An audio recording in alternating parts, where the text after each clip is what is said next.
Bueno, buenas tardes a todos.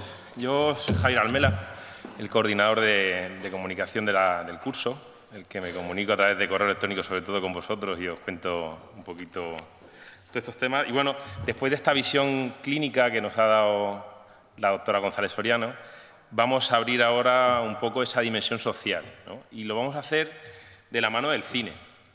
Hay un cineasta muy conocido que sale de la Iglesia que dijo que lo fascinante del cine era poner al espectador en situaciones morales donde nunca estuvo.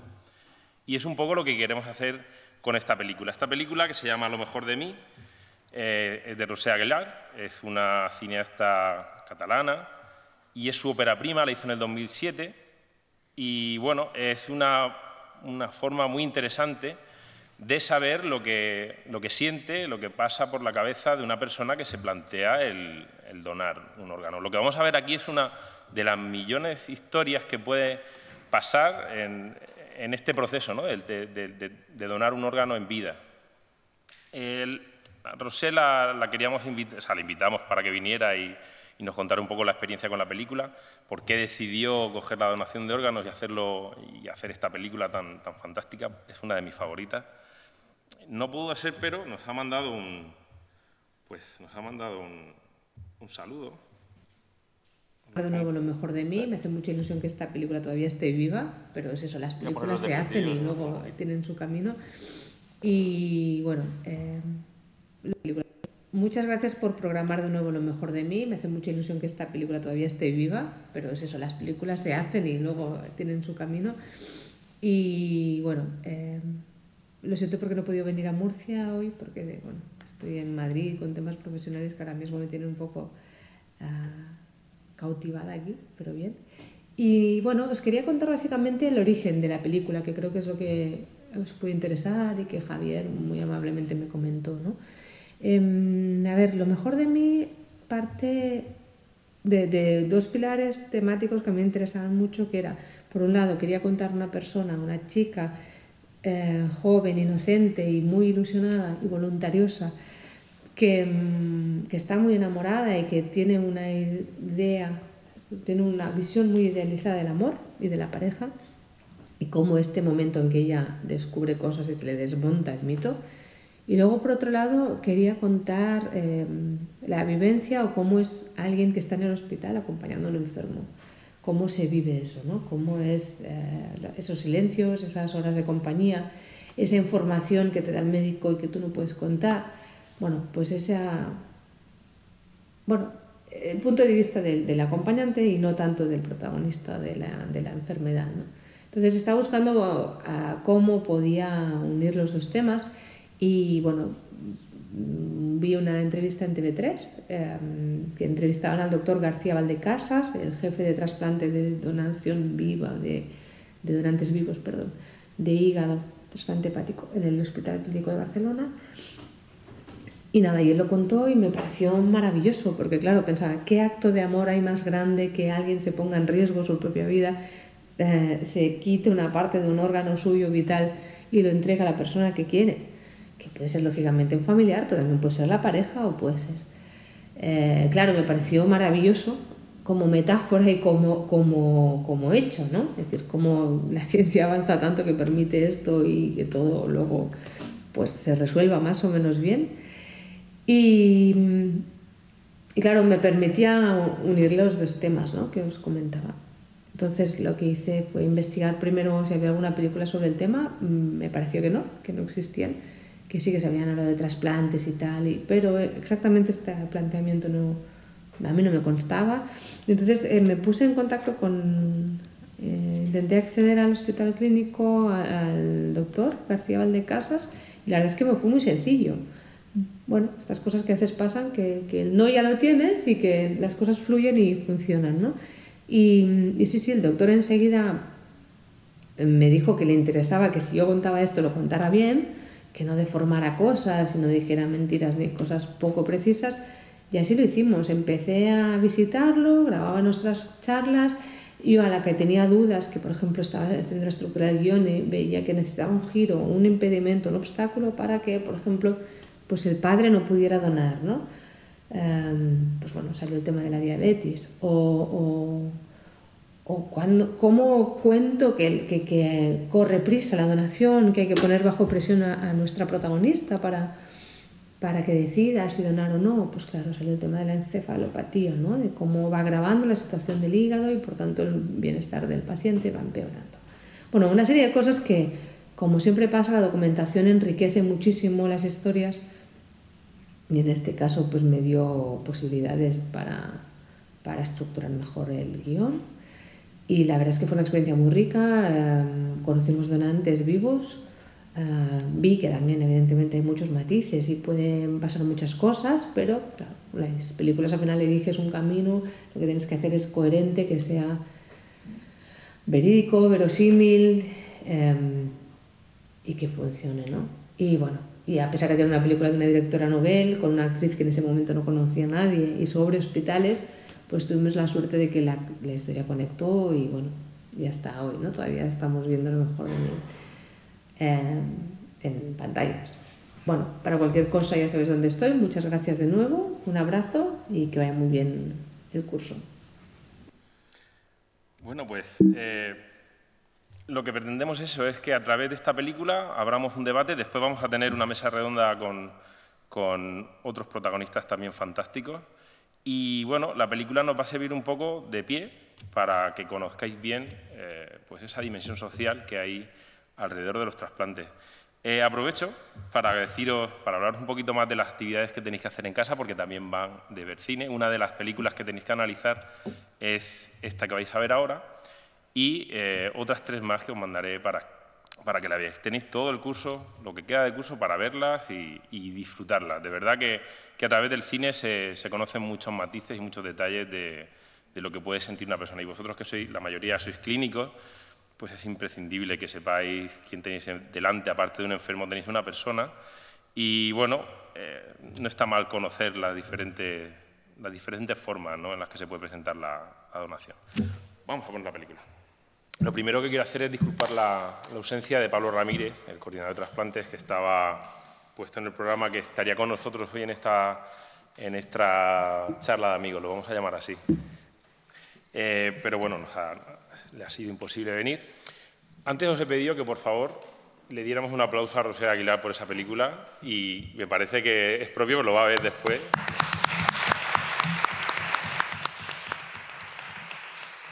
Y bueno, voy a presentar a los amigos que tengo aquí en esta mesa que nos van a contar su experiencia y la visión y las reflexiones que les ha suscitado la película.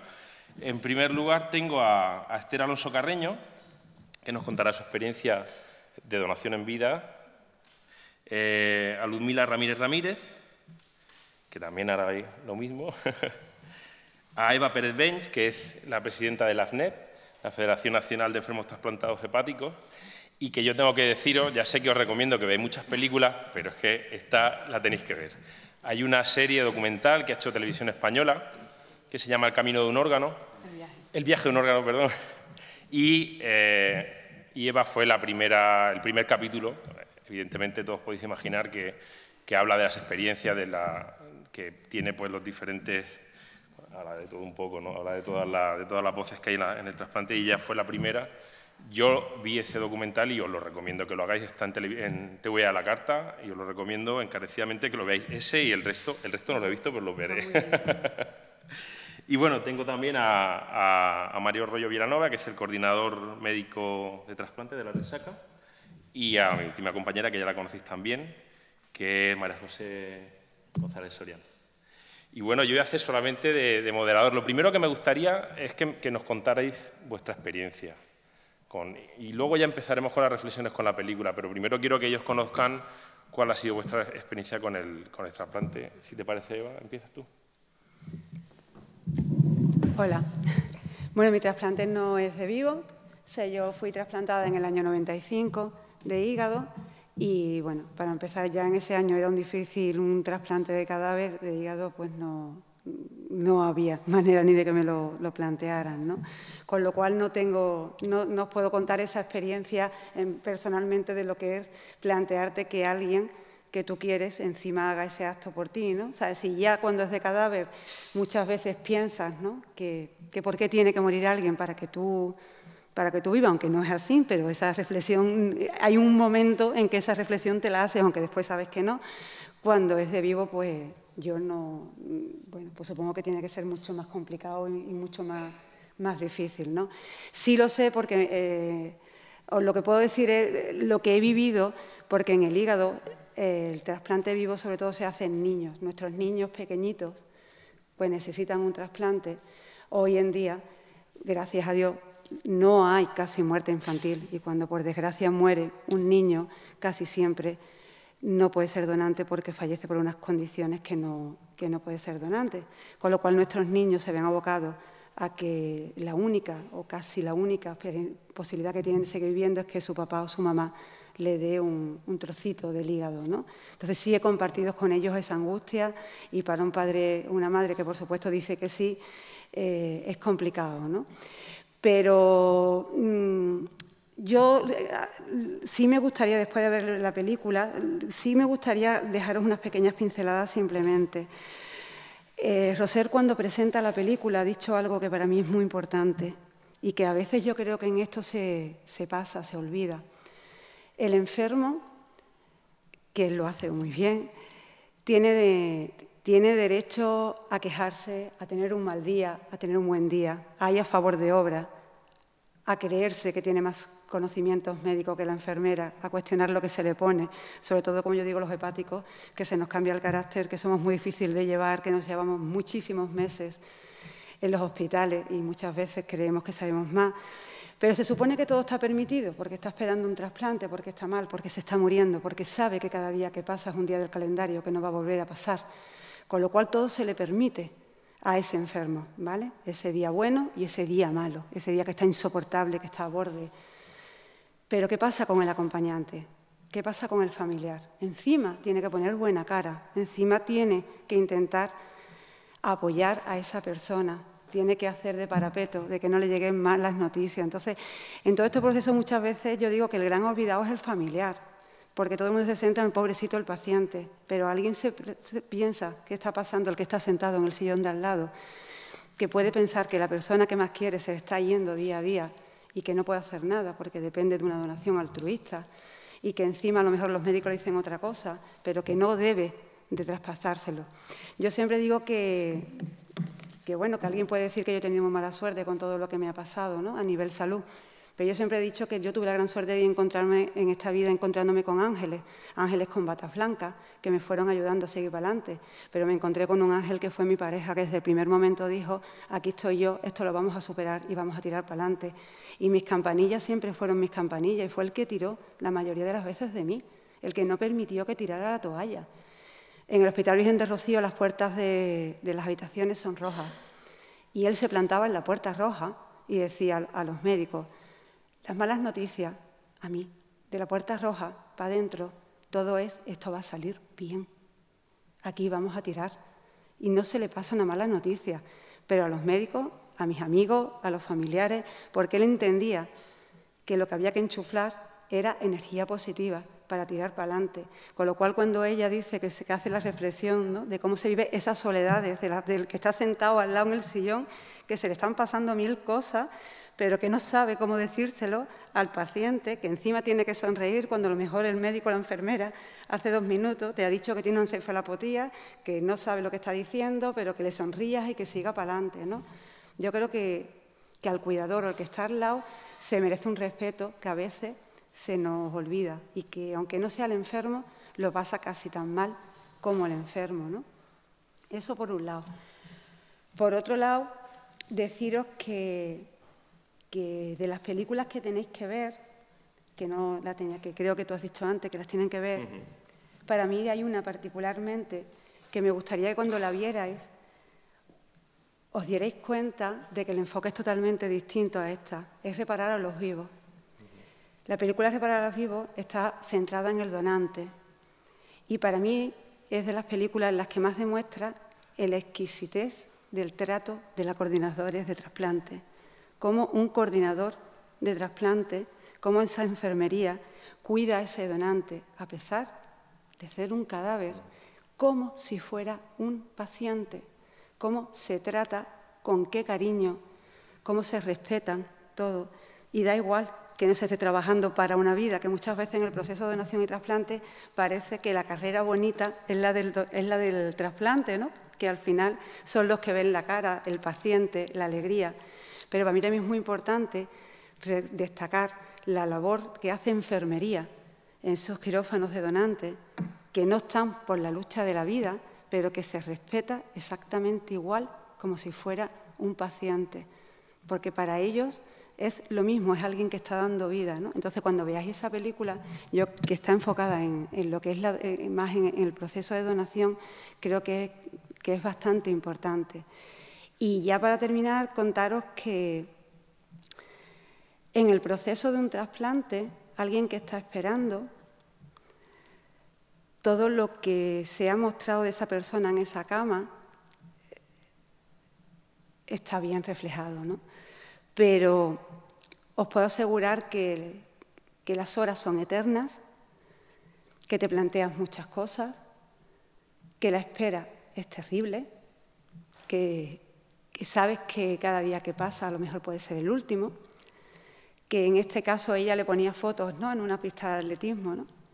En mi caso, en el segundo trasplante, yo había sido mamá en octubre y yo entré en coma a la semana de nacer mi hijo y me tuvieron que retrasplantar en diciembre, ¿no?, de urgencia otra vez.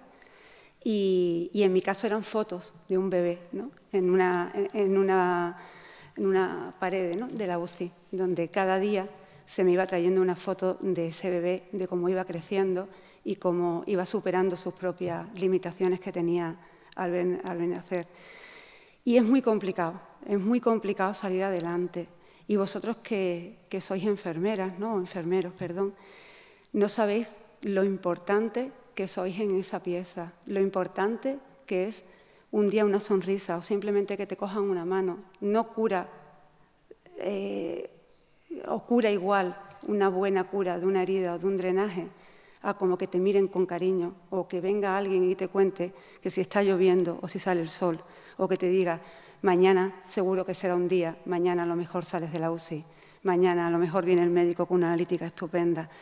Y el papel de enfermería para mí en este proceso donde solemos estar, por lo menos la gente de hígado, con muchas complicaciones y muchísimo tiempo en habitaciones en aislamiento, el papel vuestro es fundamental. Profesionales lo sois, seguramente. No se va a cuestionar cómo curáis una herida o cómo se cambia un suero.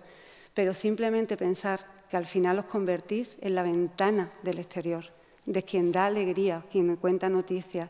Y no es la enfermera, es Elena, es Paquito, ¿sabes?, que te va contando hasta su propia vida. Y que al final, pues ese cariño también cura. Y que para los enfermos que estamos totalmente aislados en unas habitaciones, sin contacto al exterior, sois, bueno, pues ángeles también vestidos de batas blancas.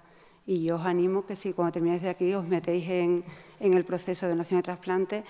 Yo no sé en otros aspectos de medicina, pero creo que este es enriquecedor, con experiencia y que a nivel personal pues os va a enriquecer muchísimo.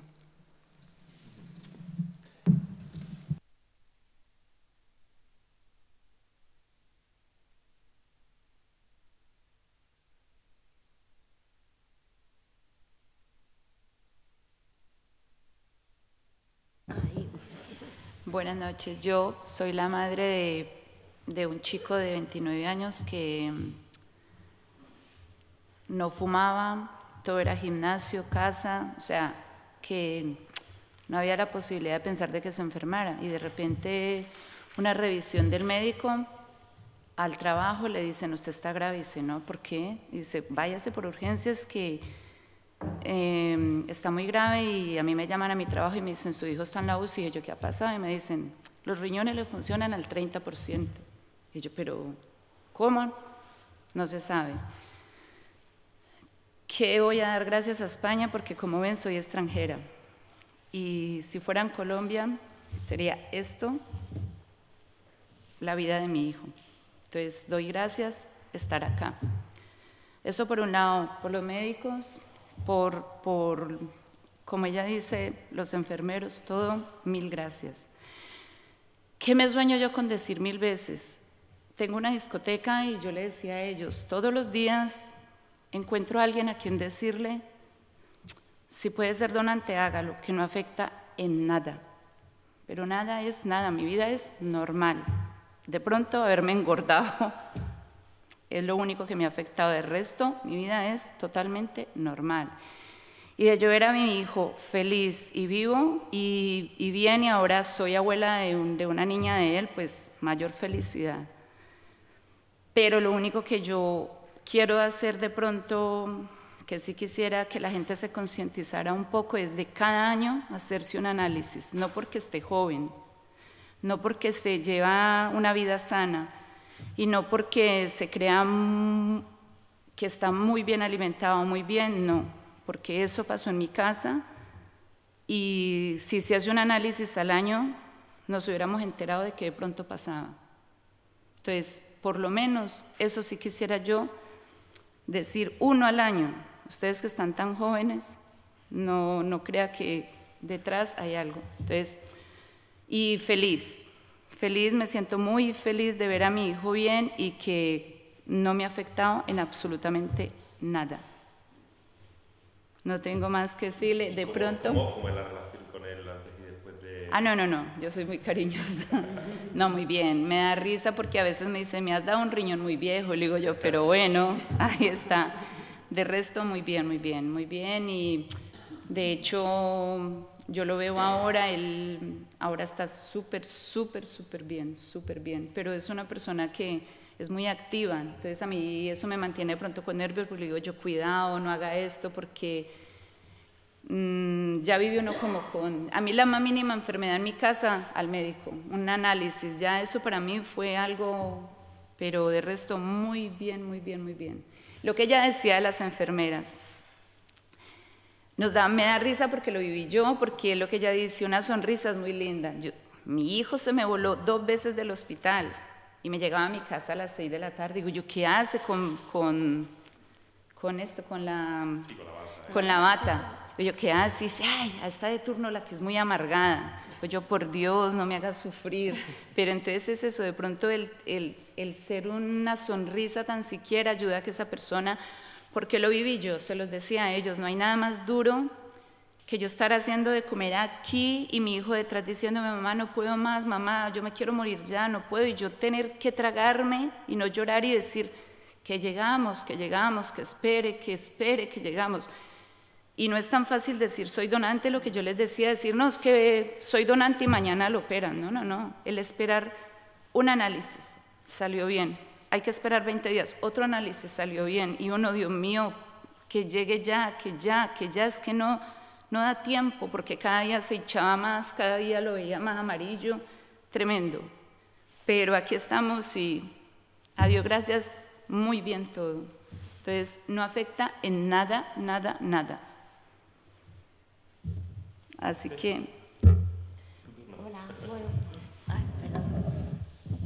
Hola, yo soy Esther y tengo también una historia parecida a la de Luzmila. Yo también soy madre de un chico que ya tiene 20 años, pero de repente con 17 años pues directamente a UCI sin prácticamente función renal, sin síntomas previos, más que unos mareos, una pérdida de visión, y ahí empezó la película nuestra, ¿no? El 11 de abril del 2016.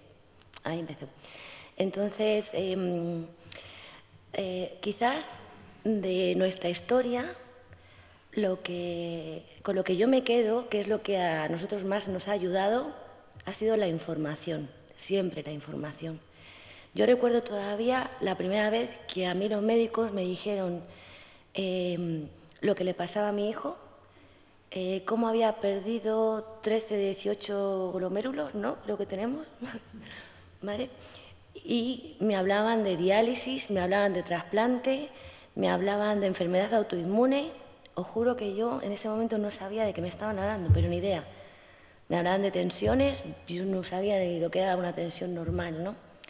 Pero aunque en esos primeros momentos en los que tú estás intentando ser capaz de asimilar lo que te están diciendo, hay algo que sí que queda. Y en el fondo tú sabes, bueno, hay una solución.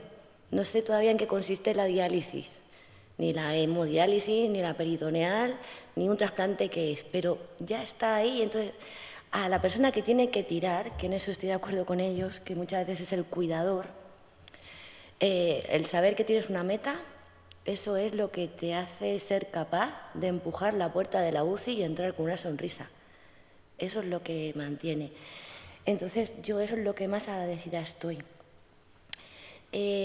Nuestra trayectoria también fue un poquito larga, porque realmente desde que Dani cae enfermo hasta el trasplante fueron 1 año y 8 meses en los que todos los equipos por los que hemos pasado por uno en Madrid, se implicó el 12 de octubre también, luego aquí en el Reina Sofía y después en la Risaca, tanto peritoneal como ya unidad de trasplantes. Todo ha ido siempre acompañado de mucha información. Pero ¿qué es lo que ocurre? Que hay un momento en el que nos dicen, vamos a parar. ¿Por qué? Porque es posible que la enfermedad de Dani sea SUA, el síndrome hemolítico urémico atípico que afecta a menos del 2% de la población. Una enfermedad autoinmune que viene de la parte del complemento, y entonces se ponen a buscar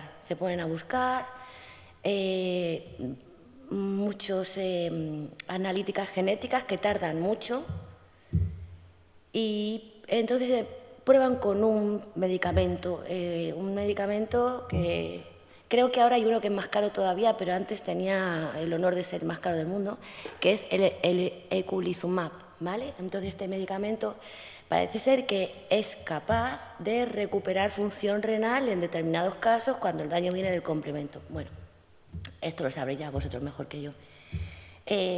Lo que quiero decir es que se probó todo. El eculizumab no funciona, llegan los resultados genéticos y no se encuentra nada. Pero ¿qué pasa? Que las autoinmunes son genéticas. Si son genéticas, están en la familia. Ahora me toca a mí. Yo tenía clarísimo desde el principio, porque ya me había informado muy bien, sobre la diferencia que hay de un trasplante de vivo a cadáver.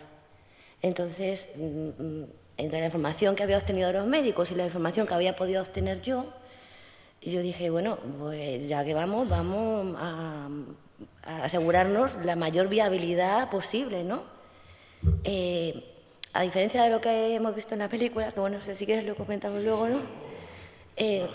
Sí, pues nosotros realmente hemos tenido siempre toda la información antes de tomar decisiones, de tal manera que cuando ya se ve que la opción es el trasplante, pues nosotros ya directamente nos planteamos el trasplante en vivo.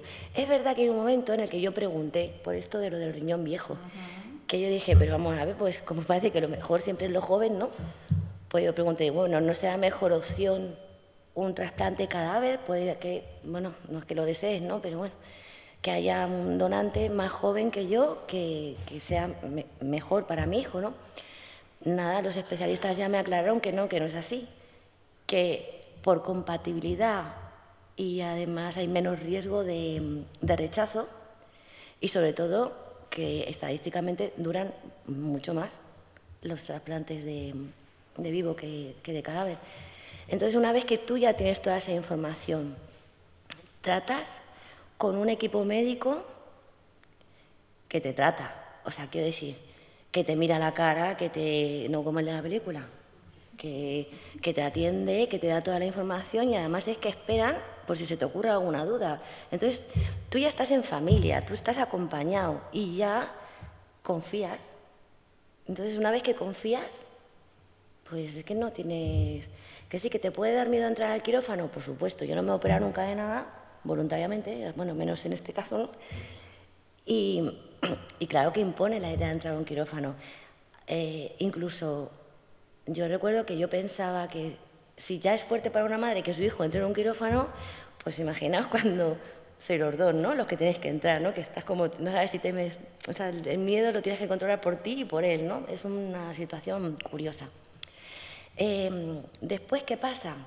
Pues después yo voy a contar, sinceramente, yo no sabía que se podía vivir tan cansado. Quiero decir, cuando ya te dan el alta, tú estás bien, pero es verdad que necesitas que te ayuden en casa y además normalmente el donante tiene el alta antes que el receptor, con lo cual que es verdad que se necesita un poquito de ayuda. A ver, ¿yo por qué cuento todo? Porque a mí me ha gustado que me lo contaran todo. Yo quería saber lo que iba a pasar, porque si pasaba algo que no me habían contado, era cuando yo me preocupaba y decía, vale, esto no estaba previsto, aquí hay algo que se nos está escapando. Por eso yo agradezco tanto la información, para mí ha sido vital en realidad. Entonces, bueno, pues eso, un poco de cansancio, al mes estás normal, ya a los 2 meses, pues ya solamente te das cuenta del peso que te has quitado de encima. ¿Por qué cambia tanto tu vida? Pues porque cuando coincide que el donante es a la vez el cuidador, por muy dura que pueda parecer la decisión, ¿no?, de meterte en el quirófano y donar un órgano, eso no es lo más difícil. Para mí, lo más difícil fue el año y 8 meses anteriores a ese momento. Quiero decir, la carga que tiene el cuidador, no nos damos cuenta, pero es que es inmensa, porque sobre esa persona cae todo, cae hasta la culpa. O sea, parece como que si no te has enterado que, no sé, que se ha deslumbrado un poco, que se ha mareado y no has llegado a tiempo al hospital. O sea, es una situación de miedo que desborda tanto que agota, físicamente agota. Entonces yo, en esto os digo la verdad, o sea, yo cuando ya teníamos fecha para el trasplante, me cogí un catarro, porque yo creo que ahí me relajé y ya fue cuando dije, ya está. O sea, yo ya he hecho todo lo que tenía que hacer. Ahora, por favor, que se ocupen otros, yo confío y así lo viví. Y no sé qué más contaros, si tenéis alguna pregunta o... Sí, claro. Si queréis intervenir, es una mesa redonda. Ella ha contado un poco su experiencia, pero ahora queremos que vosotros también participéis. Yo me gustaría saber un poco la opinión de los niños sobre...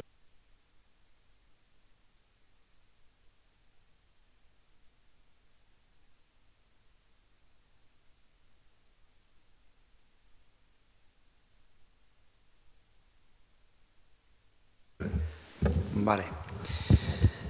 La mayoría del foro son estudiantes ¿de qué? De medicina, enfermería, de todo. Pero mayormente de algo, más de enfermería, de medicina, de psicología. ¿Esos que son? ¿De qué? ¿De medicina? Ah, enfermería. ¿Y medicina? Vale. ¿Y alguna otra cosa? ¿Psicología? Psicología y trabajo social. Sí. Trabajo social, vale. Hemos abierto Vale. las puertas. Bueno, yo técnicamente la película desde el punto de vista médico y técnico así más o menos la veo correcta, mucho más que otras que se inventan la mitad de las cosas. Lo que pasa, esta está bien asesorada. El médico, como ha dicho Esther, pues me ha parecido infame, ¿no? O sea, la actitud esa que tenía el hombre, el Ferrer, así de una barrera continua, una anedonia, un proteccionismo y una barrera con los familiares, yo creo que hoy en día es muy poco real y que corresponde poco a un profesional del año 2019, hoy en día, en general. También digo que creo que nuestro trabajo ahora, por lo menos en cuanto a la gestión de los programas de trasplantes y a la coordinación de trasplantes, es un trabajo que realmente es muy bonito y es muy chulo. Es decir, tenemos la suerte de tener un trabajo que nos puede entusiasmar y que nos gusta mucho, porque es bastante gratificante y bastante entusiasta. Yo realmente este verano recuerdo que hablé con Ludmila y con Esther porque queríamos hacer un trabajo con una encuesta de satisfacción de cómo los pacientes que habían donado un riñón se sentían a nivel económico, social, si les había repercutido en algún sentido. Y recuerdo que hablé con ellas 5 minutos con cada una cuando hacían la encuesta y me resultó muy impactante lo contentas que estaban las dos, o sea, lo entusiastas que eran, lo felices que eran y lo bien que les había sentado. Recuerdo que Esther me decía que con su hijo, pues con un hijo siempre tienes un vínculo, ¿no?, increíble y especial y siempre es lo que más quieres en el mundo. Bueno, y si tienes perro, el perro también, pero son las dos únicas cosas, las dos que más puedes querer en el mundo. Más que a una pareja, más que a un primo. es lo que más quieres en el mundo, ¿no? Y me acuerdo que Esther me decía, desde que hicimos el trasplante, he tenido un vínculo diferente. No sé describirlo, no sé decir por qué, pero la vinculación que tengo con él, el nexo, la complicidad, es distinta desde que le di el riñón. Y bueno, a mí me resultaron muy impactantes y decir, joder, me parece que aunque nosotros juguemos una función minoritaria y muy pequeña, pero me parece muy bonito y muy chulo ser un pequeño eslabón de esa parte, ¿no? La donación de vivo quizá pues sea lo más bonito que hay en los trasplantes, más incluso que la de cadáver, que también es muy bonita, ¿no? Como ha dicho Eva, no es que tenga que fallecer una persona, ¿no?, para que uno viva, pero de lo absurdo de que una persona fallezca, pues se puede sacar una esperanza, una vida, una curación de una enfermedad terminal y dar vida a otra persona, lo cual pues también es muy impresionante, ¿no? A mí me parece que tienen unas connotaciones, los trasplantes dentro de la medicina tienen unas connotaciones, no digo que mágicas, pero sí con un tinte diferente de administrar un antibiótico o hacer una intervención de una apendicitis o tener a un paciente con oxígeno unos días. Es decir, tienen un matiz diferente, ¿no? Es como un poco mágico quitarle a una persona que ha fallecido un órgano que ya no lo necesita porque ha fallecido y ponérselo a una persona que está enferma de ese órgano, que moriría si no se lo pusieras o que empeoraría mucho su calidad de vida, y se lo pones y es capaz de sobrevivir un montón de años en una situación pues como la que veis de Eva, ¿no? Que aparentemente por fuera pues dices, hace más de 10 años que está trasplantado, mucho más, ha dicho 2005 creo. No, llevo trasplantada 23 años pues de un fíjate. hígado de un donante de 60. Pues fíjate.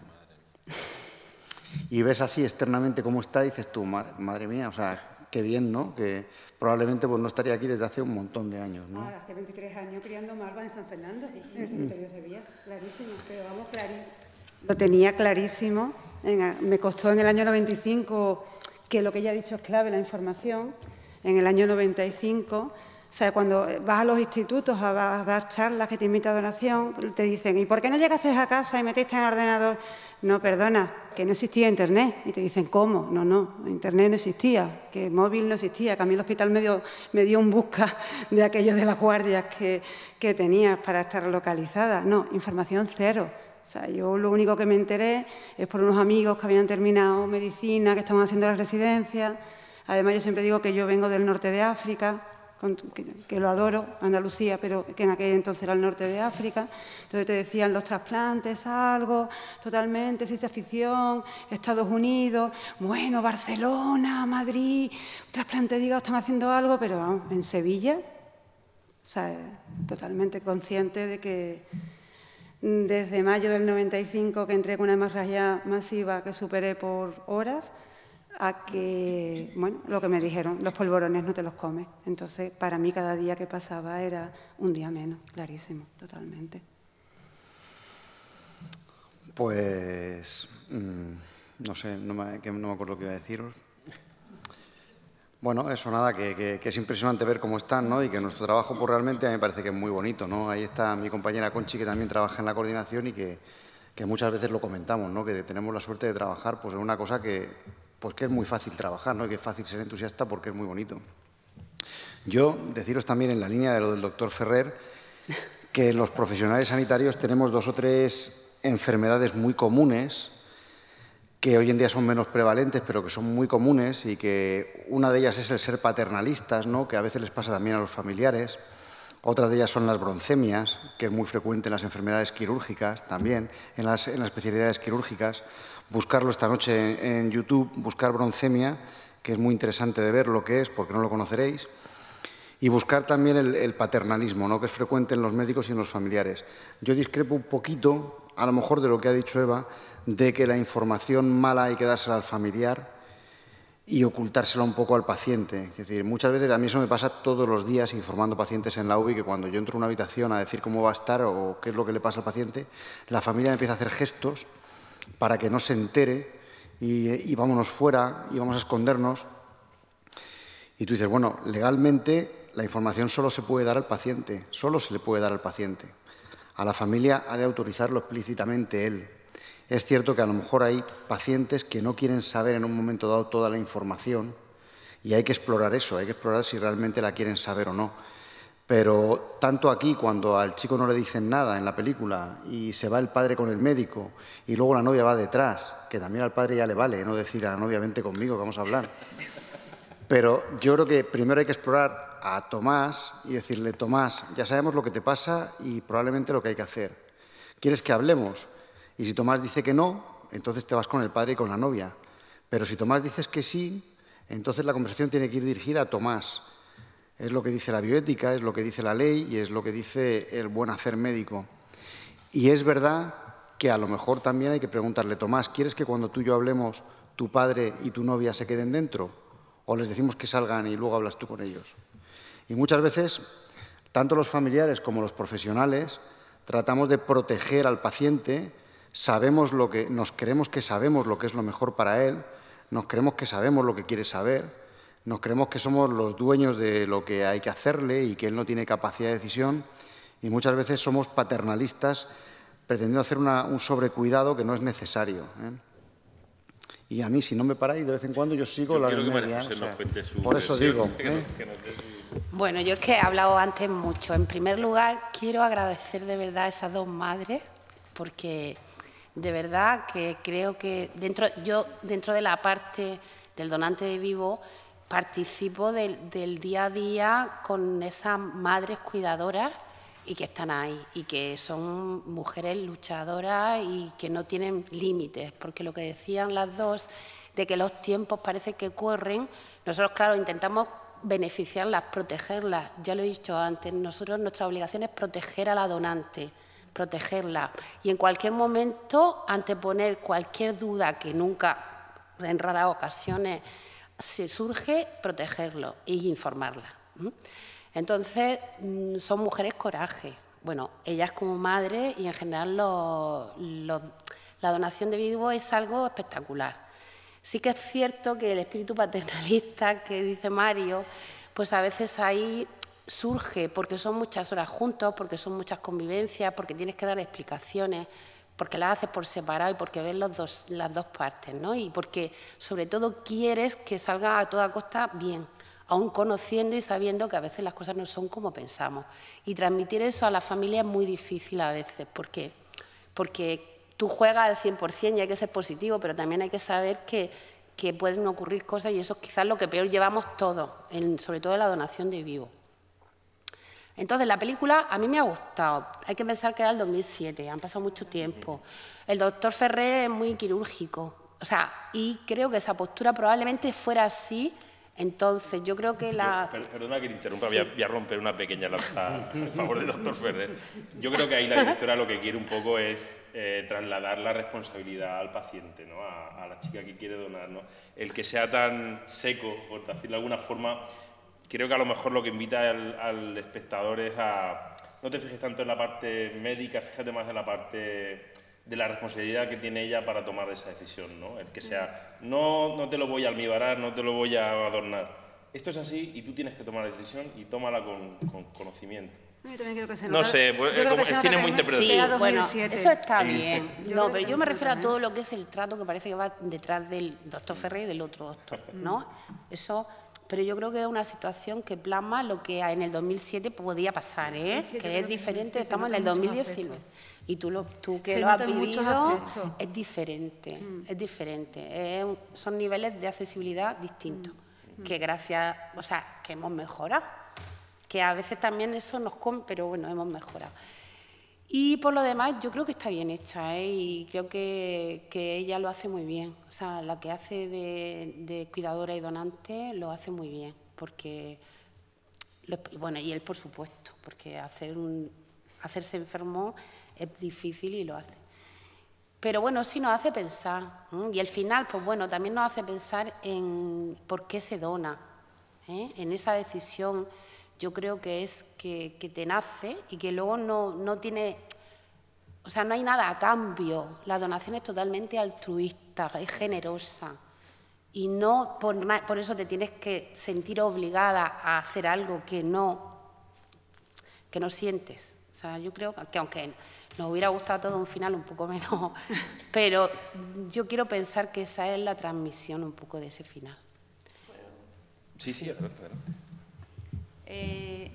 He oído decir que hay aquí para estudiantes de trabajo social, ¿no? No sé si hay alguno. ¿No? Registrado hay alguno, pero bueno, hay psicólogos, Bueno, hay gente de comunicación también. Yo como pasé por varias entrevistas, creo que igual que ella, para lo del trasplante, que pasa uno por psicólogo, psiquiatra, juez, ¿qué más es? Juez, psicólogo, trabajo social. Juez, psicólogo, psiquiatra, comité de ética. Bueno, Sí. un consejo de pronto para los que tiene que decir sí, este sí, o un momento en mi vida que fue tremendo y muy difícil porque normal, mi hijo tenía altibajos. Cuando yo íbamos en la mitad de todos decirnos va bien, otro análisis va bien, dice firmo va bien, llegó un momento donde él tuvo un bajón. Y ese fue el momento, creo que le tocaba con la psicóloga o trabajo social, algo así. Pues uno de los dos dijo que no, por el estado de ánimo de él. Entonces dijo que había que esperar a que él subiera el ánimo otra vez. Pues esto para mí fue tremendo, porque él estaba en esos momentos donde yo pensaba, Dios mío, va a hacer algo o me voy a morir yo primero antes de verlo a él como está. Entonces yo quisiera de pronto, entre lo que estudian, que piensen que son personas que tienen momentos muy difíciles y no de pronto, el doctor Prieto fue el que dijo, no le suspendan, meto las manos y firmo por él, pero sigan con el avance. Para mí fue tremendo en el momento que dijeron que había que esperar por el bajón que él tenía. Entonces, son momentos muy difíciles, pero que de pronto, yo qué sé, pensar un poquitico es que en esa persona va pensando solo en su enfermedad. Respecto al tema de la información y uniendo lo que ella dice de los bajos, yo a lo mejor antes me he explicado bien. O sea, yo recuerdo a mi cirujano todas las tardes venir a sentarse a mi cama, yo estaba en la unidad de sangrante más para allá que para acá, convenciéndome y me decía, por favor, permítemelo, porque yo dije que no, o sea, yo tenía 27 años y yo dije que bueno, que a mí aquello me sonaba un poco a conejillo de India, que me iba a morir de todas maneras y que los meses que me quedaban me iban a tener en el hospital, te quito, te pongo, y más como les encanta, te pongo un tubo, te quito, todo suele ser muy cruento. Yo, pues claro, dije que con la edad que tenía, pues los meses que me quedaban, pues prefería irme a casa y, bueno, y morirme y en paz, y ya está, pero no ser conejillo de Indias, ¿no?, del hospital. Entonces, efectivamente, la información vino directamente a mí y el doctor Ángel Bernardo se venía todas las tardes con un quizás paternalismo importante, pero también con mucha psicología, pues eso, a dorarme la píldora y a venderme y bueno, con mucho tacto, pero a ponerme la realidad delante, ¿no?, y a decirme, tienes 27 años y no hay otra, ¿no?, y tu estado es este y te vas a morir si no me permites que al menos lo intentes, ¿no?, ya que lo tienes todo perdido, al menos, pues bueno, no digas que no. Yo creo que el humano, cuando ya se ve el toro de enfrente o ve a la muchacha, a la que yo ya he visto varias veces, ya nos tuteamos y tal, pues dice, venga, sí, vete, que yo lo voy a intentar. Pero a la información del familiar yo me refería a lo mejor en esos momentos en los que tú estás ya en la habitación o que tienes esos momentos, en mi caso, Lalo hizo muy de freno a momentos puntuales en los que te decía, bueno, pues es que a lo mejor hoy no es el día de que le diga que se está subiendo la bilirrubina o que le pica todo porque está verde, porque la bilirrubina se ha puesto tal, o se lo decimos esta tarde, espérate porque es que si no sé que se va a hundir más, que es que hoy más bien me refería a ese tipo del peso que tiene el cuidador, o sea, no para entrar en decisiones médicas, porque como yo siempre he dicho, yo no ocultármelo, quiero saberlo todo y quiero tomar mis propias decisiones, pero sí que el cuidador a lo mejor tiene ese peso a veces de decir, espérate porque es que es el que estoy aquí al lado y sé que a lo mejor hoy no es el día o que podemos esperar unas horas, espérate que a ver si le traigo un pincho de tortilla y le animo y luego vienes tú y le cuentas que te la tienes que bajar a hacerle una biopsia o que le tienes que pinchar o que le tienes que hacer. Espérate, déjame una horita a ver si tal. Me refería un poco sobre todo en el peso que tiene muchas veces el cuidador, ¿no? Vamos a trasladar un poquito la voz un poco la voz al público, porque todos estamos de acuerdo en que el final es totalmente atípico, es un giro totalmente copernicano. También es cierto que, claro, vuestro caso, yo me pongo en vuestro pellejo, tengo una niña de 2 años y yo entiendo que por un hijo se puede hacer cualquier cosa, pero claro, en este caso Este caso es diferente, es una pareja que tampoco está muy consolidada, que la prueba está ahí. Entonces, claro, yo creo que también invita a pensar un poco las posibles combinaciones que pueda haber en la vida en donante vivo, quiero decir.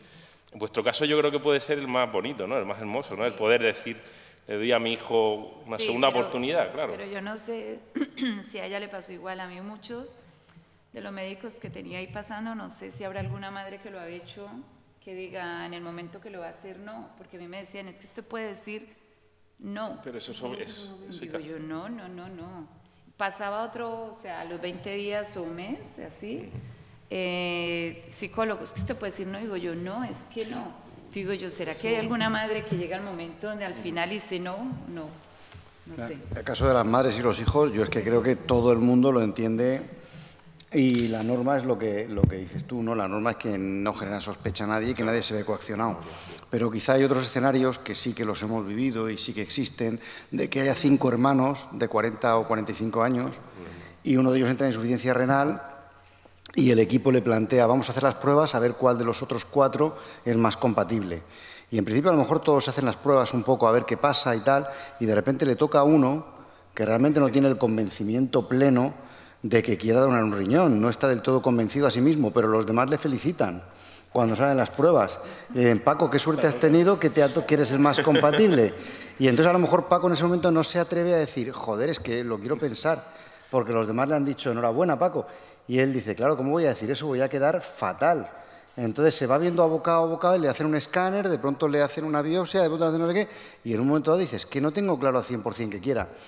Y para facilitar una salida digna, que no quede mal y que le tranquilice, pues se le oferta siempre decir, oye, se ha visto una anomalía vascular, no se te puede intubar, una contraindicación médica que te permita salir airoso delante de la gente. Pero vamos, que una madre o un hijo, es que lo dices por rutina, lo decimos por rutina porque sabes que dices 100 de 100 están convencidas, ¿no? Pero si va, yo qué sé, no sé, uno que va a donar el riñón a su suegra, pues dices tú, esto es más raro, ¿qué le pasa a este hombre, no? Una suegra es más extraño, ¿no? No, y aparte hay veces que tú lo sospechas, pero no hay manera, ¿eh? O sea, y pasando todos los filtros, y no puedes demostrar. Igual que el donante altruista, que lo decía, que eso, los dos que hemos tenido, ha sido para nosotros lo más impresionante, porque sí que tú decías, porque el donante altruista no sabe, dona el órgano, es gente joven, etc., pero el convencimiento es tan grande que es que, pero lo repetimos muchas veces por eso, porque protegemos al donante, insisto, nosotros protegemos al donante. Y hay veces que es difícil y salidas por la tangente, pues alguna vez hay que dar esa mano y decir, no te preocupes, si, aunque sea en la antesala, antes de la cirugía, tú nunca vas a quedar delante de nadie, porque claro, y uno tiene derecho a tener miedo, ¿eh? Pero vamos, o sea, que por eso. ¿Y vosotros qué opináis? ¿Podéis también hacerle cualquier pregunta a nuestros invitados? Seguro que el final no lo esperabais nadie.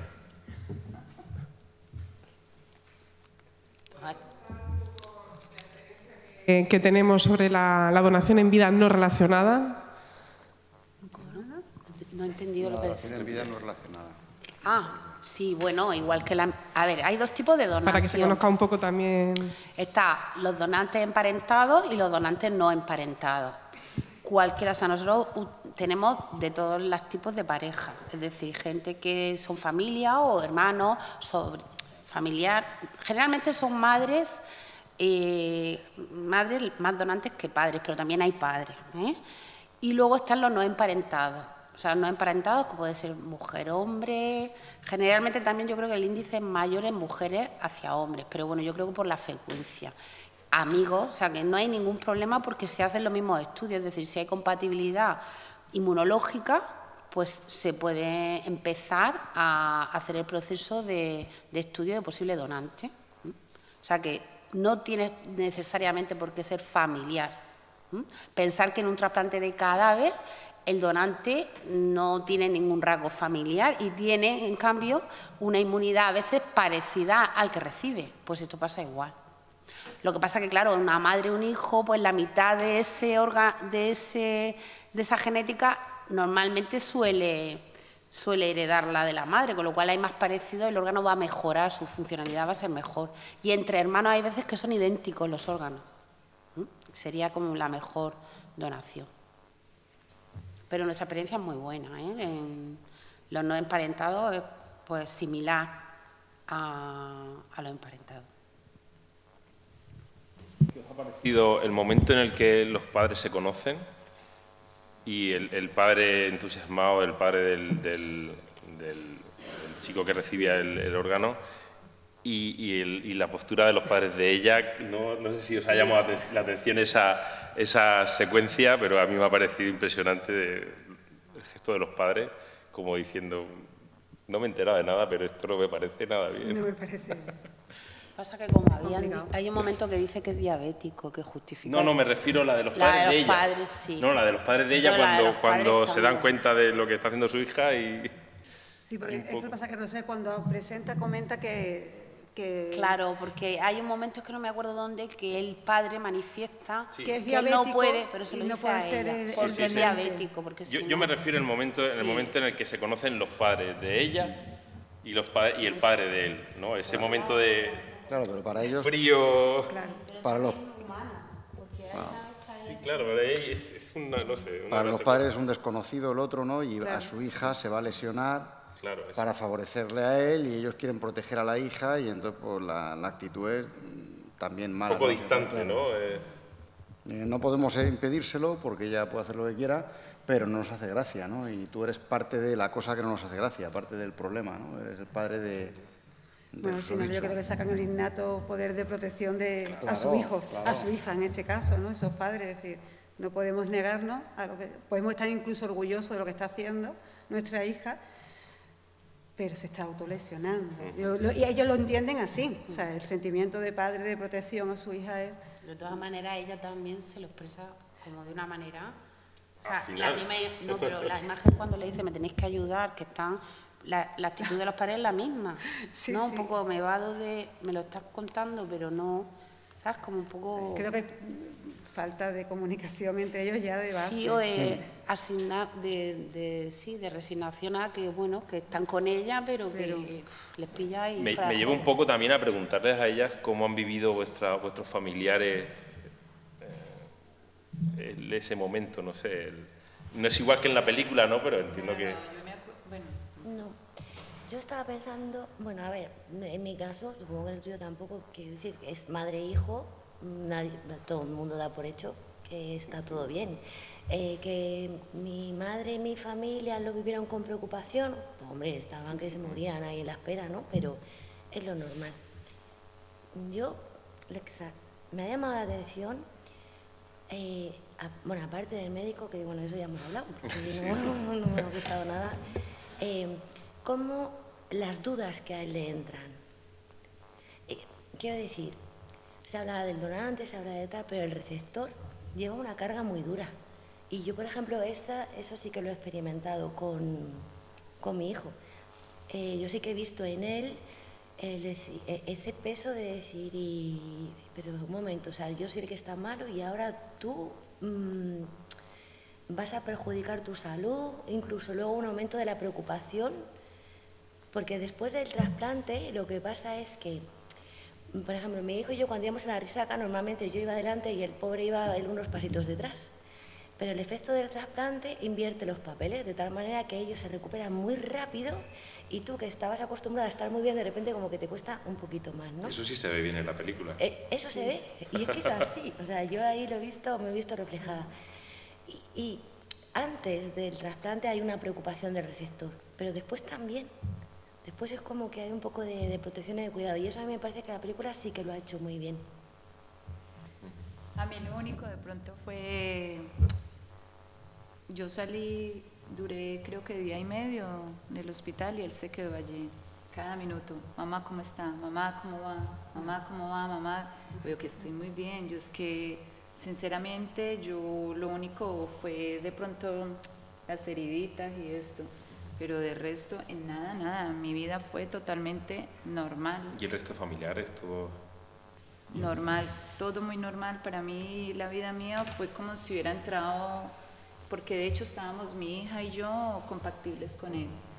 pero como mi hija tiene 3 hijos, pues le han dicho que no, porque esto podía, o sea, en pocas palabras, según los médicos, esto puede ser, ¿cómo se dice? Puede haber otra...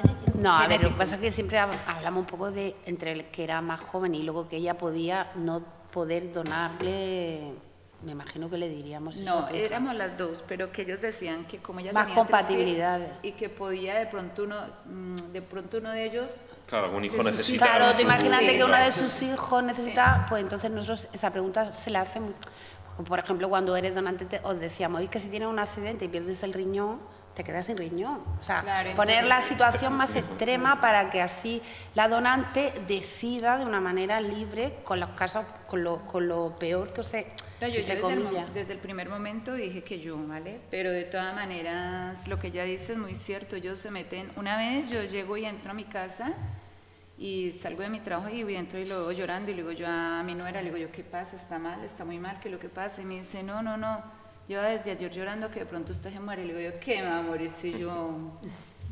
Pero hubo un momento donde el juez me dice a mí, cuando, como esta misma mesa que nunca se me olvida, Es que eso es desagradable. sí, muy desagradable.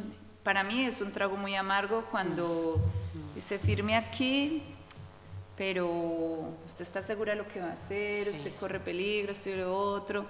Yo, Dios mío, no me lo pregunten más, Ya. de verdad, ya. Ya. Lo que tienen los formalismos. Sí, digo yo, ya, por favor, de verdad, esto ya es lo último. Y el doctor Pietro le dio risa porque le dije yo, venga, ¿quiere que les diga algo más? Ustedes me dicen, yo firmo aquí, hasta aquí viví porque mi vida la he disfrutado al máximo. Pues yo hasta aquí vivo yo, pero ya mi hijo que siga adelante. O, si hubiera sido en vez de un riñón, mis ojos me quedo ciega, pero no me lo pregunten más, de verdad.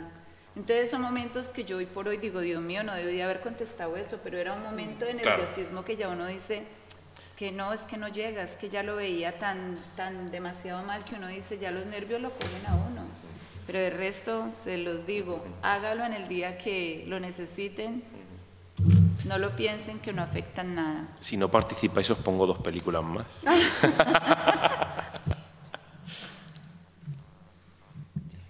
La enfermera no era tan mala, en el fondo. Aunque la tratan de pintar un poquito como la enfermera gruñona, pero se ve perfectamente de que no es así. Oye, yo Se tengo- han valido del estereotipo un poco no sé, de cascarrabias, pero yo creo que no, que es muy cercana y hay un par de momentos en los que se ve. Yo me veo en la obligación de romper una lanza por García Valdecasa, que lo conozco, por García Valdecasa. Porque es que la directora cuando lo ha Sí, presentado habla tal, del que le- claro, ha del dicho que que, le ha hecho la guía, ¿no? a quien escucha una entrevista es al doctor García Valdecasa, que hacía los trasplantes de hígado de Vigo en Barcelona, y que fue quien le facilitó todo y tal. Es un amor. Yo cuando lo digo, algún día cuando me lo encuentre se lo diré, te han retratado muy mal. Es catalán. Pero no, A ver, es que no tenemos que olvidar de que el cine es una No, interpretación sí, totalmente subjetiva de la Bueno, realidad, la enfermera- aunque en este caso es bastante pulcra con el tema En del... el médico lo conozco, la enfermera no, pero supongo que tampoco era tan mal como... No, a ver, tan lo mal. digo porque Ella es un poco estricta y un poco y tal, pero luego hay varios momentos en los que se ve que no. la ayuda a levantarse. Pasea con él. Y Claro, pasea claro, con claro. él, Y la bromea saca, con lo de la lo novia. pasea. Sí, ¿sabes? Yo creo que al final la gente que trabaja ahí en trasplante, o esa a lo mejor es mi visión idílica que yo tengo, pero porque es lo que yo he vivido. Yo cuando me quedé embarazada, yo siempre decía que me había quedado embarazada yo, mi marido y la tercera norte. ¿Sabes? Se habían quedado embarazada todo el mundo y era como una familia. Y como en mi caso, pues el embarazo se torció en el 4º mes de embarazo y todo fue una continua lucha para sobrevivir, tanto el niño como yo. Aquellos fueron muchos meses. O sea, yo ingresé en junio, Fernando nace en octubre, a mí me retrasplantan en diciembre y a mí se me da de alta un 28 de febrero del año siguiente. Entonces, imaginaros el tiempo que paso en esa tercera norte, ¿no? Entonces, como una familia. Y, ¿sabes? Yo recuerdo, pues eso, la enfermera que salía a las 3 de la tarde, porque termina, y se plantaba ya vestida de calle en la habitación y le decía, Lalo, no te comes un bocadillo, vete a comer algo caliente que me quedo con Eva.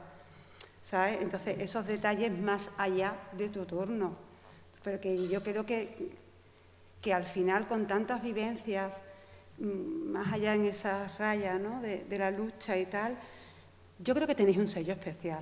La gente sanitaria que vive en el tema de los trasplantes, yo creo que habrá gente que entre, pero que al final sale, pero que quien está ahí le gusta, porque además no es fácil, hay historias casi todas buenas, pero sabemos que hay historias mal, hay gente que se va y eso lo sufrís. Entonces yo creo que la gente que al final vive sanitaria, que vive dentro del mundo del trasplante, es porque yo creo que tiene un plus especial. No sé si es humanidad, paternalismo, no lo sé.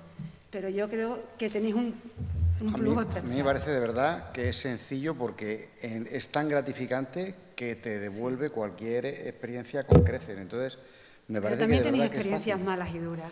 Pues a mí me sorprende, fíjate, yo cuando alguien fallece y le decimos si quiere ser donante y quiere donar los órganos para alguien que los necesite, hay una frase que me dicen muchas familias que ahí me llama la atención, que la familia te dice, ¿qué trabajo tan feo tiene usted? No.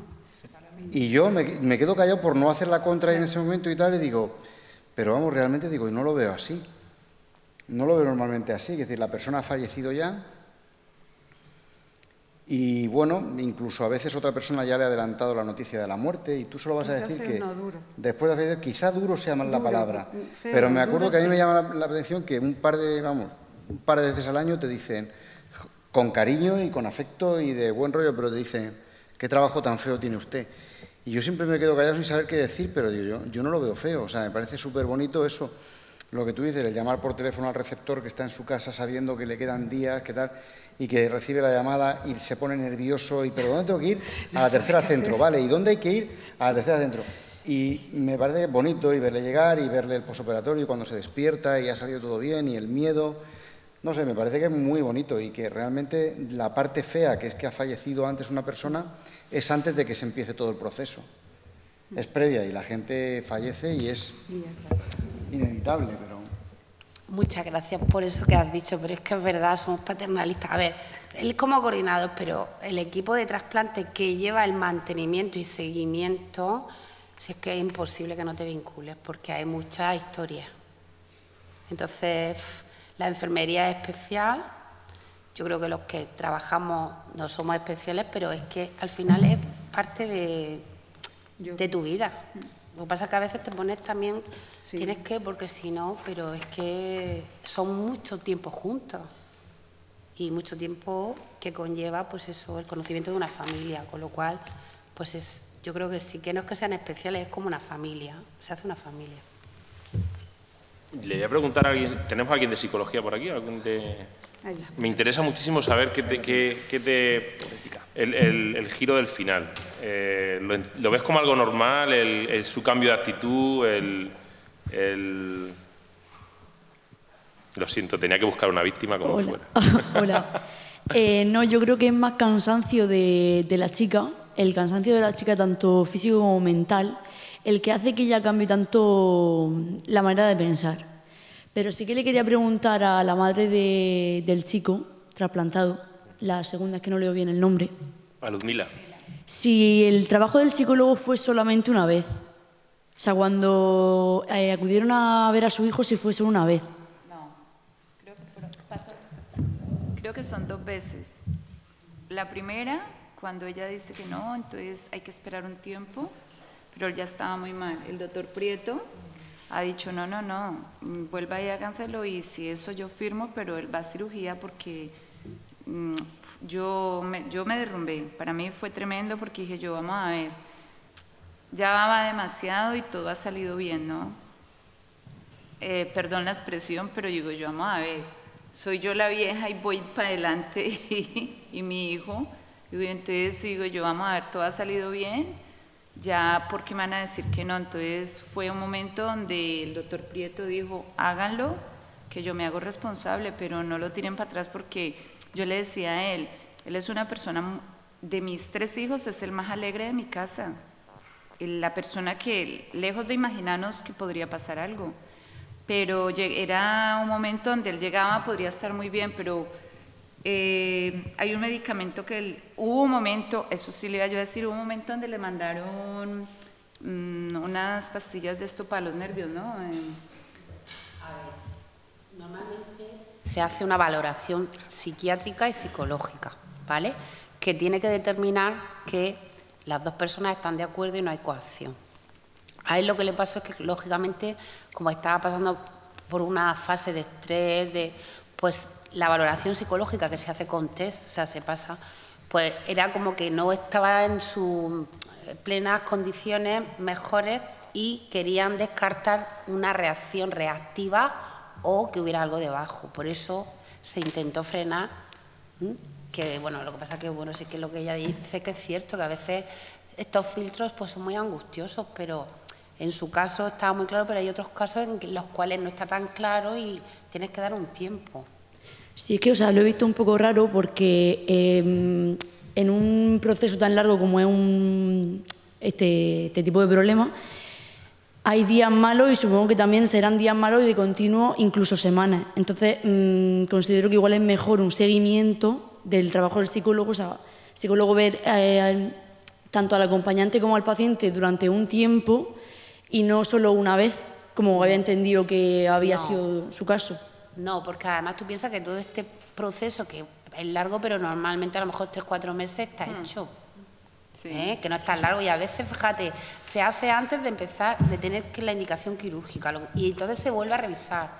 Y si hay alguna duda, tanto la psicóloga como la psiquiatra recitan, no es solo una visita, porque lo que pasa es que, bueno, el contacto del doctor Prieto en este sentido es que como él estaba muy directamente, ayudó a una decisión difícil para vosotros también, porque quieras que no, es muy complicado. Entonces, claro, ahí fue un poco que apuestas porque como tú conoces la familia, el sitio, el entorno, dices, mira, no, pero a lo mejor otras circunstancias hay que pararlo.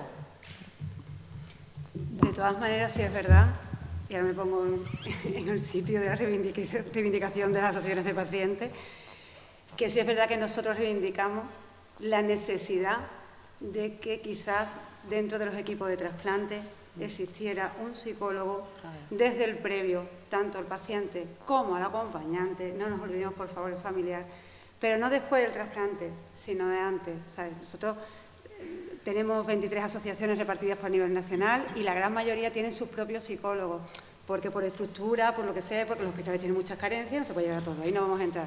Pero sí podemos enseñar las estadísticas y las visitas constantes que se hacen, ¿sabes? Y la necesidad de demanda en el acompañamiento en esa lista de espera, ¿sabes? Esa lista de espera os puedo asegurar que es desesperante, que es terrible y que se necesita. Muchas veces el paciente, pero otras veces el que demanda la ayuda y el soporte psicológico es la pareja o el hijo o la persona que vaya a hacer de cuidador principal, ¿no? Y es verdad que esa figura como tal no está recogida dentro de los grupos de trasplante, no, igual que el trabajador social. Y sí es verdad que para nosotros siempre ha sido una reivindicación de que debería de existir, no la visita que sí existe, que te ve el psiquiatra, que te ve el psicólogo, tanto cuando esperas en trasplante cadáver también te tiene que ver un psicólogo y si se demora la espera, no te ve una vez solo, te van repetidamente llamando, como, o sea, sí es verdad, pero quizás echaba menos ese contacto, ¿sabes? Esa demanda, que sea como parte dentro de los equipos y es verdad que no está reconocida. De esto hay un poquito de gracia, de risa un poquito, porque me parece que nos llevan a un sitio, a una parte a mi hijo y a mí, pero nos dicen, tienen que hacerse y no pueden hablar porque hay cámaras, ¿no? Yo el estudio ha sido un poquito de lejos. Y entonces las preguntas me dicen, llene usted este cuestionario, este es el suyo, pero aquí hay cámaras y no me pueden. Yo le decía a mi hijo, venga, yo esto que aquí no voy a ser capaz, esto es para el riñón, ¿no? Cosas que yo decía, Dios mío, a ver si por esto me van a decir que no. Digo ¿a usted no pasó? No me acuerdo. O hay un cuestionario donde un cuestionario que es de risa, que uno dice, esto va para el riñón, esto es para qué.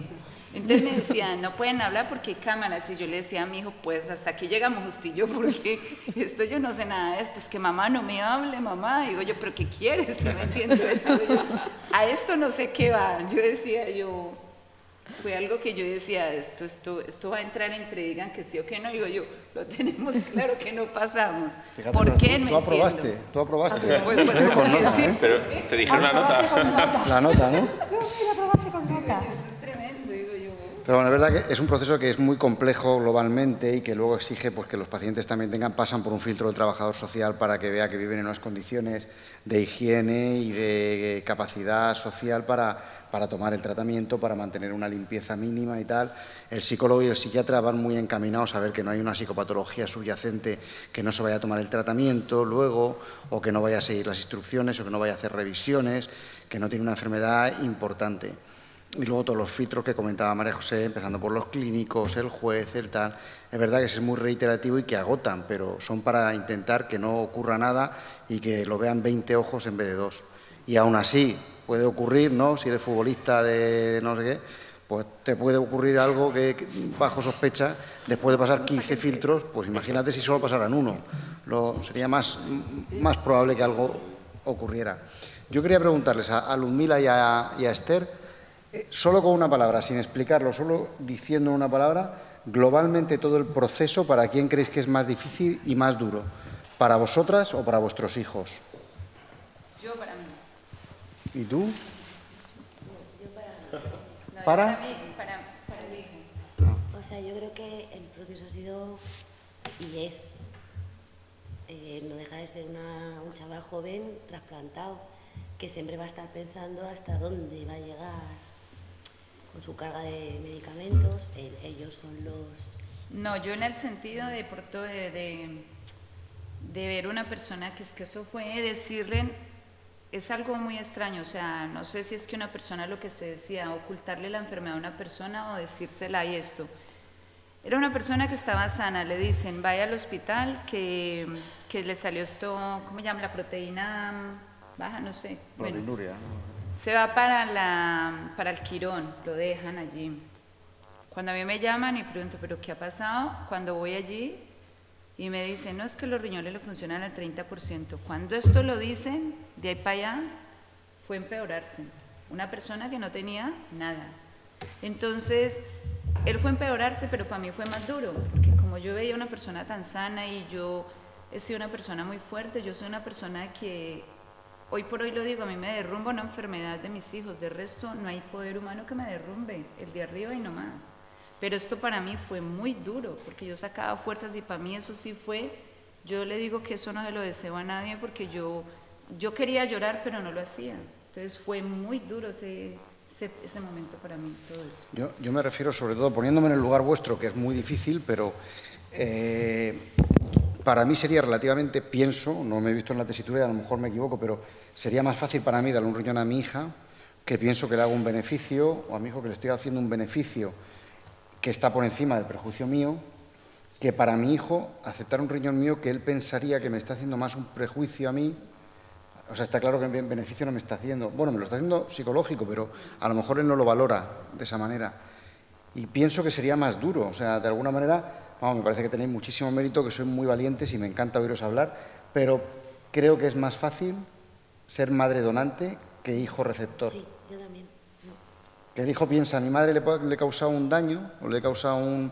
Aunque no sea real, porque tú dices, me encuentro perfecta y me encuentro como estaba, pero un potencial daño, le he podido causar un daño a mi madre, aunque no se lo haya causado, pero la he puesto en riesgo simplemente, y yo he obtenido un beneficio. Me sentiría peor, quizá, que siendo padre, que diría, joder, a mi hija le da un beneficio enorme y encima yo me siento súper contento y súper gratificado. De lo mío va a ser 3 años y a la más mínima que me ve mal, ya está llamando al hospital porque eso es otra cosa. Doy muchas gracias, que no sé si ya le ocurra, pero por lo menos a mí, si yo digo me duele este dedo, ya me están llamando del hospital, hacerme una analítica, la uróloga de allí de la Resaca me está llamando a preguntarme y que si un análisis o a ver cómo me encuentro, ¿sí me entiende? O sea, eso para mí es muy bonito de saber que por lo menos se preocupan de nosotros también, aún viéndonos aliviados, los médicos. Y eso por un lado, y por otro, si la más mínima es mamá por mi culpa, digo que estoy bien, que no es eso, que soy un poco hipocondríaca, pero él lo ve desde el punto de vista que cree que me voy a poner mal por él y yo que va, para nada.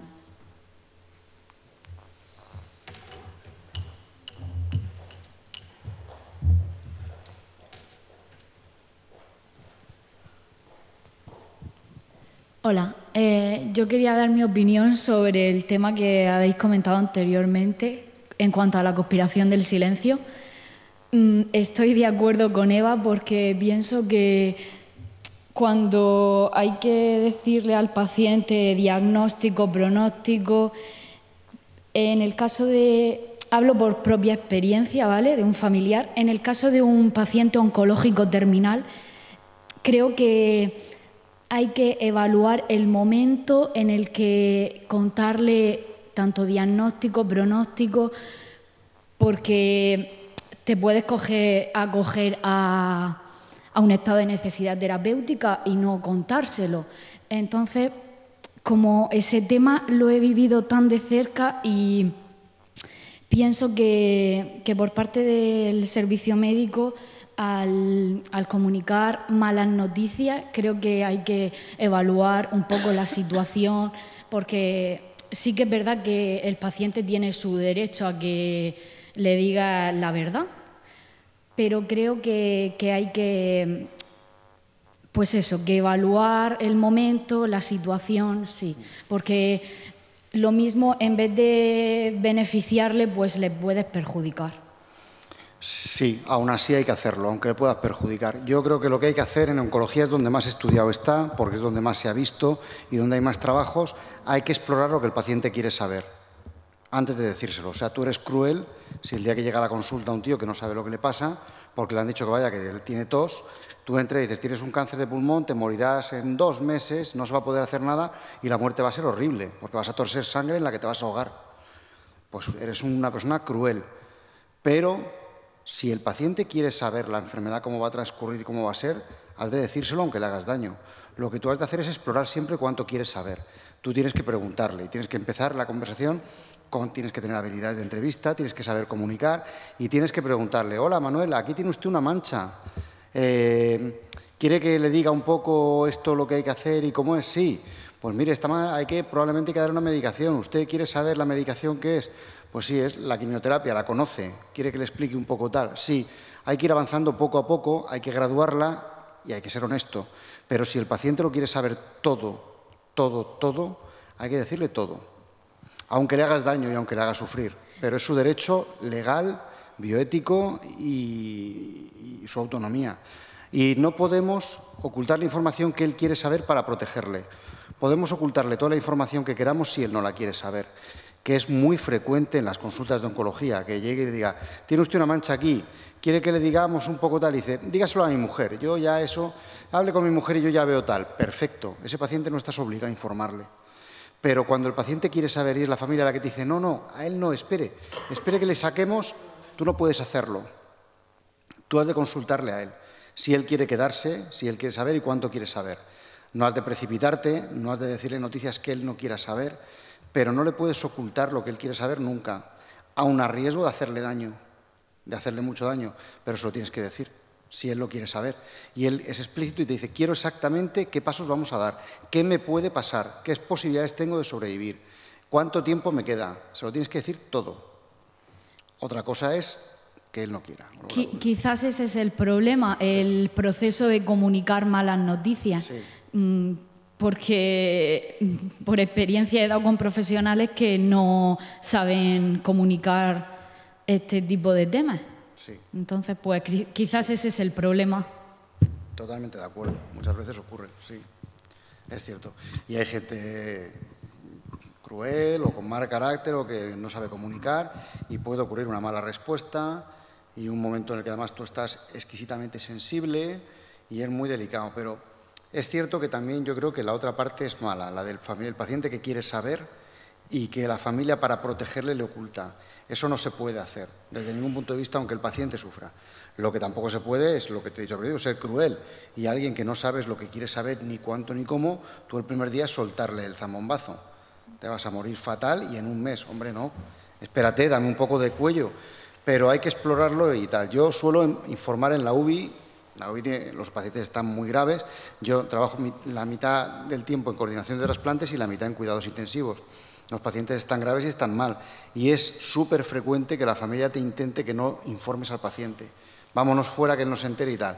Y siempre, yo digo, espera un momentito, vamos a preguntar una cosa. Dentro, Tomás, la cosa va de esta manera, va de la otra. Una información ambigua, superficial, y exploras hasta donde él quiere que llegues. Y si él te dice que quiere que llegues hasta el fondo y te pide toda la información y quiere saberlo todo, tú ahí te quedas y quien se va fuera es la familia. Quien se va fuera es la familia. Además, es que es lo que dice la ley en España y no lo podríamos hacer de otra manera.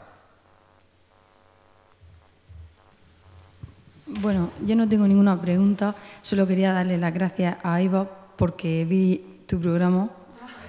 O sea, esa noche no sabía ni siquiera sabía que lo ponía, ni de qué iba, ni nada.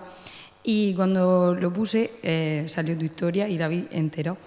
Y nada, pues me animó a seguir viendo el programa porque, bueno, yo soy enfermera, pero nunca, gracias a Dios, nunca he tenido ningún caso que me tenga de cerca, ni de trasplante, ni nada de eso. Entonces, pues sí que es cierto que aunque sepamos mucho temas clínicos y todo eso, la parte personal, que fue lo que tú más bien dijiste en esa entrevista, pues te doy las gracias por eso, por haberlo contado de la manera que lo hiciste y nada, eso que para mí, o sea, te admiro mucho, tanto como lo contaste como conforme lo llevas ahora. No fue fácil. No fue fácil, fue una propuesta de la ONT que me llamaron y bueno, o sea, como decía mi querida Encarna Sagredo de la ONT, no somos viejas, Eva, somos históricas, somos ya muy antiguas, tenemos muchos años. Y por conocimiento y por ser histórica y tal, pues me llamaron y me lo plantearon. A pesar de llevar 23 años en esto, o sea, yo cuando me trasplantaron la primera vez estaba en lo que antiguamente era el ILT, eran los 18 meses aquellos de baja y tal, y cuando fui a la Seguridad Social pues me dijeron que los trasplantes no funcionaban y que con la edad que tenía, como me quedaban 4 años más o menos de vida, entre 4 y 5 años, pues que me dedicara a vivir, y entonces me hicieron pensionista, ¿no? Cuando a la siguiente revisión se lo dije a mi cirujano, me dijo, ¿y tú qué vas a hacer? Digo, pues no lo sé, yo llevo 18 años siendo independiente y, no sé, yo no sirvo para estar de vida contemplativa, ¿no? Y entonces él me dijo, vale, pues ya que te paga la Seguridad Social, es decir, te pagamos todo, haz algo por los demás. Y entonces yo realmente empecé en esto de la mano de mi cirujano, que fue el que me dijo, a partir de hoy empiezas a trabajar en el Hospital Virgen de Rocío y vas a empezar conmigo, te voy a enseñar límites, hasta donde sí, lógicamente. Fue un aprendizaje lento y bien. Porque yo creo que los pacientes también tenemos que saber dónde está nuestro límite. O sea, puedes ir a ayudar, tal, pero tú sabes qué información puedes dar, qué preguntas puedes contestar y qué no debes contestar, porque no es tu terreno. Entonces yo creo que es muy importante que, a pesar de que yo estoy muy agradecida a ese voluntariado y esos 10 años que me tiré en el Virgen de Rocío de acompañamiento a los familiares y a los enfermos, creo que también es importante que el voluntariado sepa no meterse en el terreno donde no te debe, ¿no? Donde tú tienes tu parcela de acompañamiento como paciente y ya está. Entonces, cuando me pidió la ONT que lo hiciera, yo siempre había estado así, pero es verdad que a mí Matilde lo que me dijo, no quiero que cuentes la federación, no quiero que lo cuentes como tú cuentas normalmente tu historia, ¿sabes? Estás bien, porque las cosas malas se olvidan y porque los baches y las piedras que se han ido superando, pues el cuerpo humano, lógicamente, y la mente las tiene que aparcar, no lo olvide, pero las aparca porque si no sería imposible seguir viviendo con una sonrisa, ¿no? Entonces a mí lo que me pidió la ONT es que si era capaz de hacer una catarsis y contar realmente cómo fue todo aquello, ¿no? Sobre todo porque era contra una experiencia en el año 95, que era contar los principios. El programa está dividido en órganos y en experiencias en diferentes tiempos para que el espectador conozca cómo ha ido cambiando todo, cómo es el proceso, cómo es un proceso de vivo, cómo es un proceso de cadáver, cómo es un proceso de médula, ¿no? Y entonces en mi caso era un poco intentar trasladar al espectador a los años 90, ¿no? A cómo se vive cuando lo de era un donante de órganos. En aquella época la negativa familiar, nosotros estábamos en más del 60%, ¿sabes? Con lo cual, para mí nunca pensé jamás quién iba a decir que sí en el peor momento de su vida, a decir que sí a una donación para alguien que no conoce, ¿sabes? En aquel momento yo jamás pensé que me iba a llegar. Entonces a mí la ONT lo que me pide es que haga esa catarsis, que lo cuente todo. Y bueno, al final el programa dura 1 hora más o menos, ¿no? Y tal, y si aquello fueron 5 horas de grabación, ¿no? Entonces, después está montado de manera que todos los cortes y tal, pues están cortados.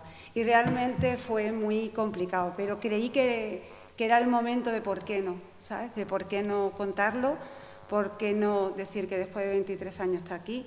Para mí también era el momento de hacer un homenaje a mi familia, porque en aquellos entonces, bueno, mi madre había muerto cuando tenía yo 3 años y mi madre 30 años de una hepatitis fulminante en una semana, así.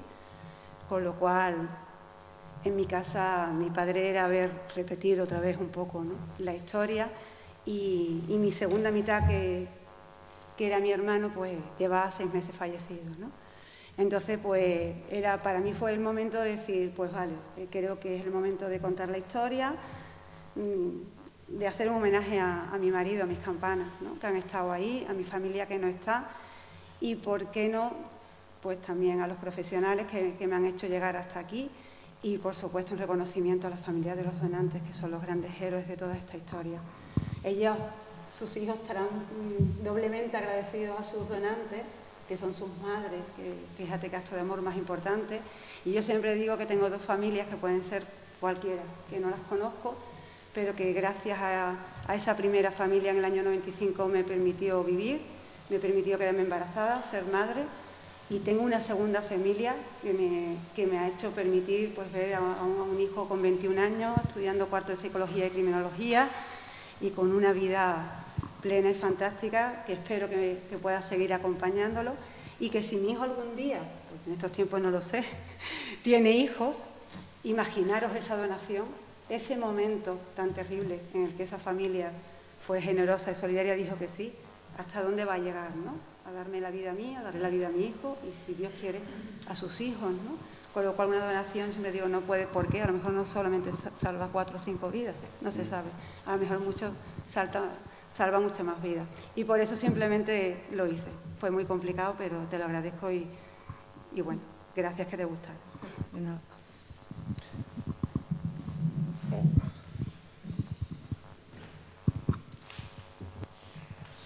Hola, buenas tardes. Me llamo María Dolores y trabajo en la unidad de oncología y hematología. Yo también vi el programa que hiciste, me impactó muchísimo. Fue muy bonito y quería daros las gracias a todos por esta tarde tan maravillosa que nos habéis hecho pasar. También comentaros que, bueno, soy enfermera de oncología, como he dicho, pero también soy paciente de oncología. Estoy de acuerdo con Mario, hay que informar hasta que el paciente quiere, y yo creo que es muy importante que el paciente sepa, porque los tratamientos de quimioterapia son muy duros. Y cuando no se les explican bien las cosas, todavía se comprende menos. Entonces, para mí la información es muy importante, creo que el paciente la tiene que saber. Estoy de acuerdo contigo hasta que el paciente quiera saber, y yo creo que hasta la respuesta del paciente es más satisfactoria cuando sabe realmente a lo que se enfrenta. Y te lo digo os lo digo en primera persona. Y bueno, daros las gracias a todos.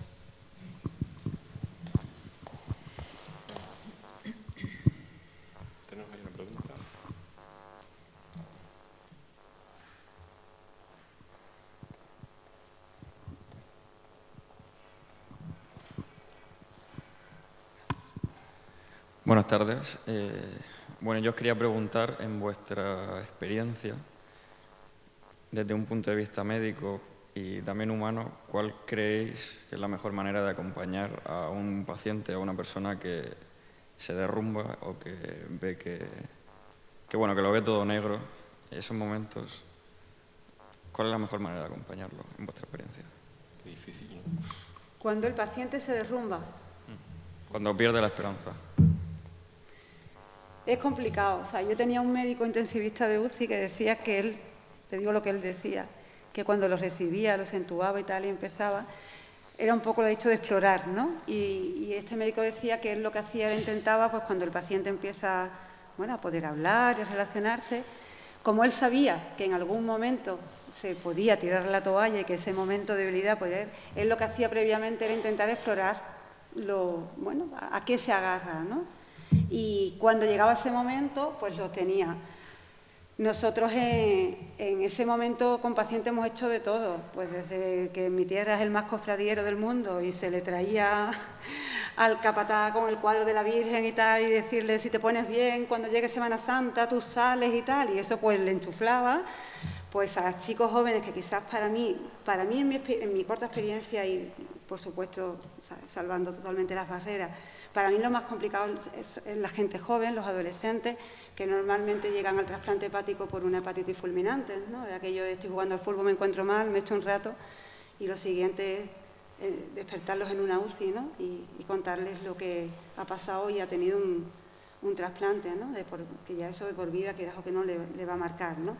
Creo que quizás son los más complicados y, bueno, pues se ha tirado de todo, desde futbolistas hasta cantantes, hasta en aquellos tiempos montar una place en la UCI, esterilizarla como se pudiera, porque llevaba 4 meses en la UCI y ya no sabíamos qué hacer con él y si hacía falta ponerle una play para que jugara o incluso vestir a los amigos totalmente para que estuvieran allí una hora con él, ¿no? Yo creo que cada paciente es un mundo, pero sí es verdad que cada paciente, como el médico dice, tiene su fortaleza. A lo mejor es un nieto, a lo mejor un dibujo de esa nieta, o a lo mejor es una llamada, a lo mejor es algo. Y yo creo que para ellos, sobre todo los intensivistas en UCI y tal, tienen esa clave, ¿no? De que saben a qué en ese momento a qué se pueden agarrar para que el paciente vuelva a coger de la liana, ¿no? y tire para adelante.